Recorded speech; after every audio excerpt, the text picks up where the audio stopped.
नमस्कार, मी मधुरा. चला तर आज आपण बनवूया वालाचं बीड. मोड आलेले वाल घ्यायचे, ते स्वच्छ निवडून धुवून स्वच्छ घ्यायचे. बारीक चिरलेला कांदा, टोमॅटो, आले लसूण पेस्ट, कढईमध्ये तेल टाकून बारीक चिरलेला कांदा टाकून परतून घ्यायचं.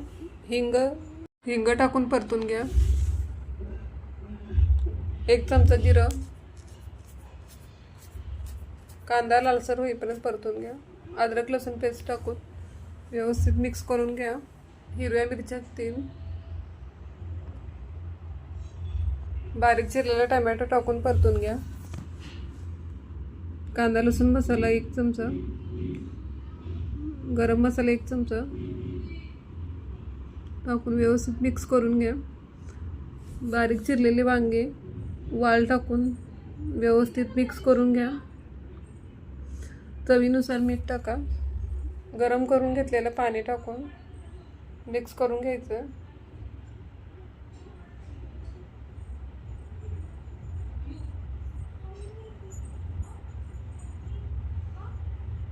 झाकण ठेवून भाजी 10 ते 15 मिनिटं शिजू द्या. बारीक चिरलेली कोथिंबीर टाका. चला तर तयार आहे आपलं वालाचं बीड.